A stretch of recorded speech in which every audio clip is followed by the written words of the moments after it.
Hello, hello, I'm Jordan, and this is Andalusia Knits, my YouTube channel where I talk about all things knitting. And today I want to talk about all of the rules that I break when it comes to stranded color work. And while there are technically no official rules of stranded color work and there's no one enforcing these rules, as the technique has developed through the years, there have been certain conventions and best practices that have become popularized. And some of those I agree with, and some of them I very strongly disagree with. And those are the ones we're going to be talking about today. So I want to take you through some of these rules or conventions of stranded color work and talk about why I don't follow them, and also show you some examples of my own knitting where I broke these rules and everything was fine. Everything turned out perfectly. So if you enjoy knitting videos like this, I would go ahead and encourage you to subscribe to the channel so that you don't ever miss an upload from me. But with that, I think it's time to get to the rule breaking. So let's do this. Alrighty, so the first rule of stranded color work that I break, let's go ahead and just start with a big one, and that is that I rarely, if ever, trap my floats these days. And so for those who don't know, in stranded color work, when you're working with more than one strand of yarn, typically you're not ever like physically knitting with them at the same exact time. You are working with one color while the other one is just hanging out. And then when it's time to work with that other color, you will pick it up and bring it to the current point on your needles. And when you do that, it creates these horizontal bars of yarn on the back side of the work or the inside of the work. And we call these horizontal bars of yarn strands or floats.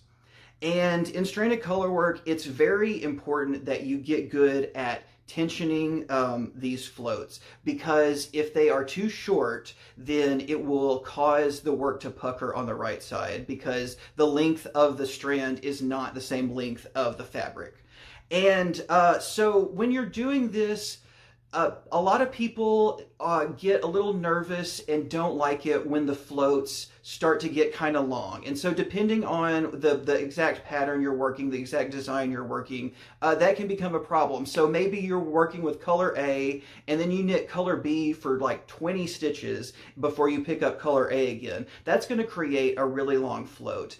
And a lot of people don't like these long floats. And on the one hand, I totally get it. Like, there are some practical concerns. And the main one is if you're knitting something like gloves or socks, where you're having to worry about fingers or rings or toes and accessories and that sort of thing, it's very easy for fingers and toes and accessories to get hooked on those long strands. And so it can be annoying, like putting that stuff on and trying to like avoid the really long strands. And also, a lot of people just find the act of tensioning really long strands, getting the correct and an accurate length of for the float to be, they find that to be a little bit more difficult as well. And so because people worry about that, there have been a couple of techniques that have been popularized for dealing with these really long floats and making sure that you don't ever actually have them. And so the two techniques, the one we basically just call trapping your floats, and the other technique is called ladder back jacquard. And I personally don't like either one of those. And here's why. So when it comes to just the plain trapping your float technique, I don't find it satisfactory. Like, very frequently you will see the contrast color like peeking out on the right side of the work where you trap that float. And so like if I'm seeing the wrong side of the work on the right side of the work, that's just like a non-starter for me in terms of techniques. And then the other reason is because ladder back jacquard to me just seems harder than getting good at like tensioning really long floats. So I'm sure if I sat down and like practice if I sat down and practiced ladder back jacquard, I could get it eventually, but it just seemed easier, at least in my mind, to just like practice like tensioning my floats, my really long floats, and making sure that they have enough length to them so that it doesn't cause the work to pucker. So it's not that ladder back jacquard doesn't work, it's just that it seems like I have a technique that's working currently. Why would I bother to learn a new technique? I mean, obviously, like, I guess for the love of learning or whatever, but from a pragmatic standpoint, like, why would I bother with a new technique when my current technique is serving me just fine? And there are some caveats to my rule breaking. Now, I've never done a stranded colorwork gift knit before, but if I were going to do that, I would either choose a design where the floats are appropriately short, or I probably would go ahead and bite the bullet and learn ladder back jacquard, because it's like one thing to like inconvenience and annoy myself with long floats and stuff, but it would be kind of lame to like go to all that work to like knit somebody something nice and then they don't like using it because it's like challenging to put on or challenging to wear. So like I'm not completely opposed to it, but 99% of the time though, especially if I'm just knitting for myself, like I am not going to be trapping any floats. And so I have a couple of things that I've knit here that are good examples of my reluctance to trap floats. And the first that is going to be the Midnight Fox Cowl. And this is a design. This is an actual pattern. This is from the designer Simone van Eiderstein or Sand and Sky Creations on Ravelry. And she's done quite a few of these cute pictorial stranded colorwork things, and this fox one is my absolute favorite. I think this thing is so cute. Now, as you can see, like especially with the pictorial stuff, like you can get some really long stretches of a single color here. And when I flip to the inside, you're going to notice that there was a bit of a learning curve. This project absolutely challenged my resolve to never trap my floats, because like it was getting to links where it was just like, I don't know what to do here. And so you'll see it's knit from the bottom to the top. And so as you look at the floats, you can kind of see where they're a little gnarly here at the bottom at first, but then by the time I get into like the main body of the fox, I think I'm doing pretty good with the really long floats. And like when I say really long, there are a few in here that are pushing like a foot long, which is I'm pretty proud of. And like I said, if I was knitting this for someone else, I might go ahead and do some trapped floats, because you're going to have to put this over your head. And if you're putting it on with like glasses or something, I mean, I would just take the glasses off to put it on. But I don't know your life, and I want to give good gifts. So like if this was a gift knit, I absolutely would trap some of these floats, because I think there's some opportunity for like things to wiggle under them. But at the same time, as you wear and use at least all wool projects that are knit and stranded colorwork, the floats are going to start to felt to the main body of the fabric, and that like getting things trapped on them is going to become less and less of an issue as you go. This is one that I'm perfectly content with at this point. I don't have any plans on changing my ways. It's just, I just don't see the value of like learning a technique to trap my floats when my technique of just tensioning really long, really nice floats has been working this well so far. So that's rule number one, and I hope that I am not already canceled at this point. Let's go on to the next thing that I'm doing incorrectly. So the next rule that I'm pretty frequently breaking when it comes to stranded colorwork has to do with yarn choice. And in the traditional manifestation of stranded colorwork, which is Fair Isle knitting, the yarn is typically a woolen spun and kind of fuzzy, so that it almost looks like you're kind of like painting with the stitches. Like the stitches there's not a lot of distinct stitch definition. They kind of bleed into one another through all these like fuzzy loose fibers in them.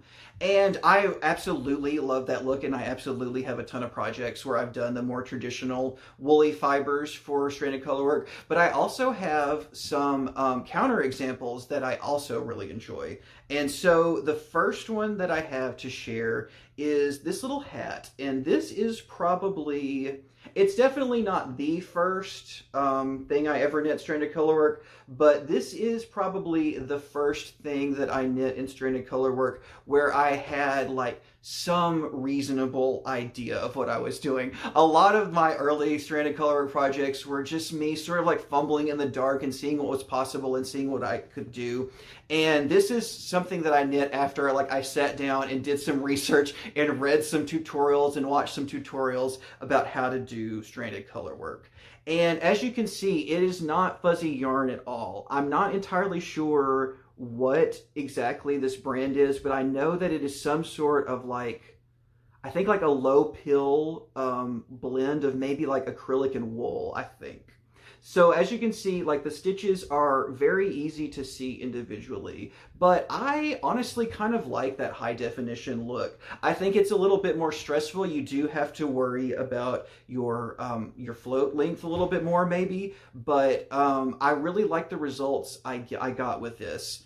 Now, that being said, I'm not wearing this a lot because while I did have some like good info about stranded color work under my belt when I knit this was before I was really concerned with like swatching or making things fit. And so it is just a little tight on the noggin. So the ribbing section is okay, but then I did nothing to compensate for the fact that the stranded color work is like considerably tighter than regular stockinette and much less ribbing. So yeah, it's a little tight up here. And this is a project that I did, I think, before I knew about color dominance, because as I look at this, the green, the stitches in green are what's really popping out to me, but it seems like the stitches in gray are what should be popping out to me.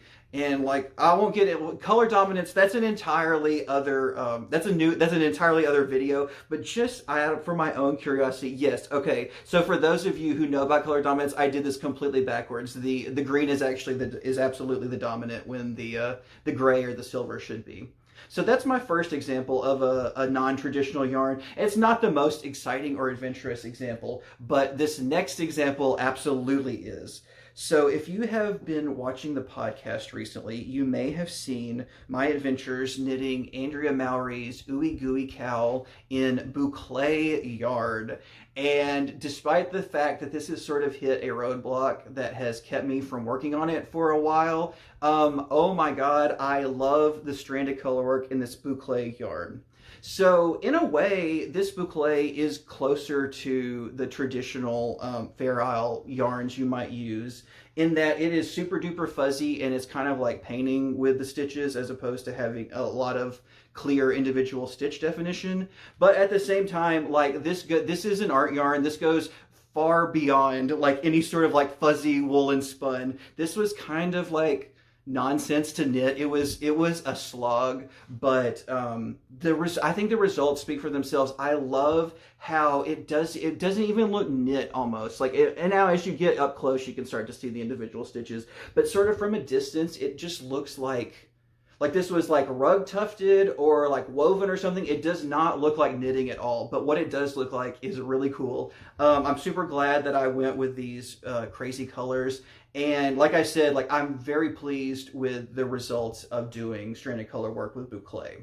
So, you know, if you're new to the world of stranded color work and you're trying to like find your first project, maybe boucle is not the yarn for you, but I'd absolutely encourage people to sort of like go outside the box when it comes to different kinds of yarns, especially on the more like novelty or arty side when it comes to knitting stranded color work, because I mean, like, you're probably going to run into a lot of failures, but like sometimes you stumble onto something that you just absolutely love. And like I did with this boucle. So yeah, if you've only ever done stranded color work in like woolly wools, you know, give something a little crazy a try and see how it turns out.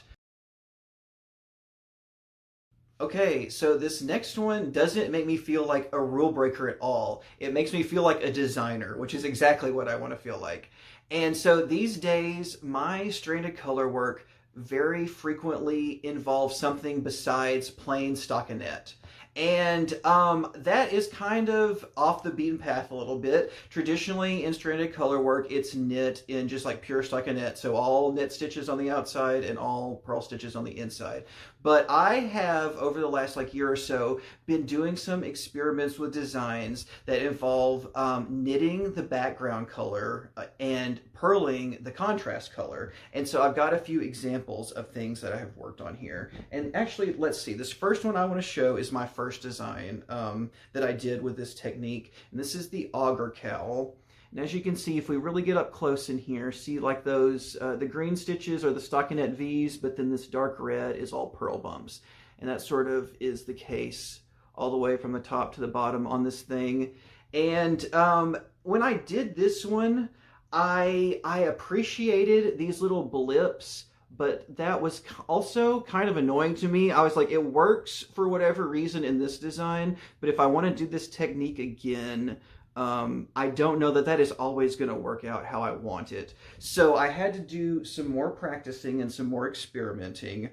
And I finally came up with a technique that sort of makes things a little bit less blippy. Now, the fact that you're dealing with purl bumps and they're interacting with the legs of the stockinette stitches, it's never going to be as like blipless and smooth as pure stockinette stranded color work. That's just, I think that's just a technical limitation of the nature of knit and purl stitches, but you can get pretty clean, pretty smooth lines, I would say, when you are doing purling. And so this is something, I don't have a video out on this yet, but I absolutely need to get some videos out about how to do this technique, because if you can do stranded color work and you know how to purl, like you're fully equipped and ready to do this. And it's just a matter of like learning some of the rules for like cleaning up the blips and what have you and all that stuff. So yeah, very happy with my experiments in, I've been calling it purl bump color work. I don't know, like I'm reluctant to say that like I invented this. I can't imagine that I'm the first person to have the thought of, what if I purl some of these stitches instead of knit some of these stitches? But I have also really struggled to find anyone else who does this technique. So for the time being, I've just been calling this purl bump color work. But if it has another name, or if you know of other designers who are doing things like this, please let me know. I would love to like find other people who are doing this and see, you know, what they think about it and see the techniques that they have come up with as well. But this is a very fun one, very proud. I'd break this rule all day, every day. Actually, no, I wouldn't, because no, I'm proud that I came up with this, but at the same time, like I do love traditional color work still. Like there's like there's just something nice about it. But yeah, happy with this one. So lastly, the stranded colorwork rule I tend to ignore sometimes has to do with knitting in the round. And so a lot of colorwork patterns that you find are going to be knit in the round because they're all done in plain stockinette, and it is just a breeze to just like knit round and round and round and round that way.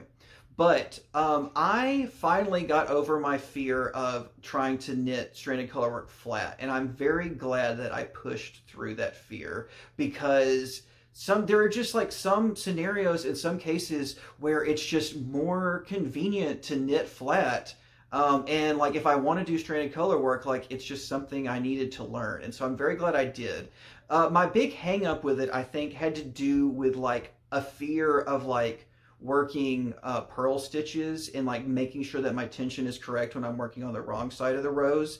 And one thing that absolutely helped, you know, break me of that was doing those purl bump color work designs like I showed just a little while ago.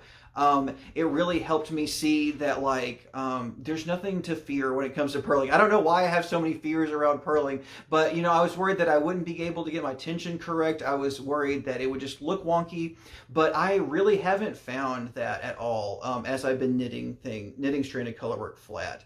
And so I've got a couple examples of it here. And the first one I literally just showed you, so I won't do it much again. But this auger cowl, this is actually knit flat. And I knit it flat because I wanted these like diagonal lines that kind of make arrows or whatever in the design. I wanted them really densely packed. But if I knit this in the round, I was going to have to worry about the jog and how that was going to shift and affect how densely packed I wanted these diagonal lines to be. And so ultimately, I went with knitting this design flat. And while I don't regret that, when I pulled out this project today, I'm very disappointed in the seam job I did. I cannot believe I let it stand looking like that. I'm absolutely going to have to unpick that and redo that after I film this video, because that's crazy. But this is just an example of a time when, you know, sometimes you need to knit something flat. And it's good to have that skill in my back pocket that I can now, you know, confidently work color work on the wrong side rows as well. And so then I also have this giant scarf here that I knit. And this is sort of a failed design, which is why there's all these like loose ends and stuff still going on. But this is just another example of flat knitting and how it's really not that scary to do pearls in Colorwork. And if anything, like it's easier to get your tension correct when you are working on the wrong side in Colorwork, because you have like the strands are right there in front of you. You can like, you know, they're on this side, you know, they're facing you, so you can see them perfectly. Whereas if you are working from the right side, the strands are on the wrong side and it's harder. You kind of have to like look over the needle and make sure that the strand is long enough. So in a lot of ways, knitting Colorwork flat and maintaining a good tension is easier because you have a more direct line of sight on what you're doing in terms of your floats.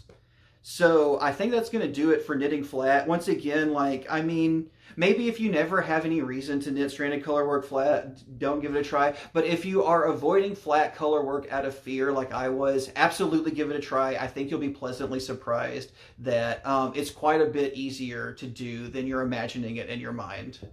Alrighty, well, I think that's going to do it for this video. I hope that I didn't rage bait you too hard with all these ways that I'm a negligent knitter, but I appreciate you watching, and if you enjoyed the video, if you got something out of it, I would also appreciate it if you give it a like. And if you enjoy knitting videos like this in general, I would also encourage you to subscribe to the channel so that you never miss an upload from me. But I think that's going to do it. Oh, one more thing. Like, if you enjoyed any of the designs you saw in this episode, I will have links to those patterns down below if they're available. And with that, I think I'm going to say bye.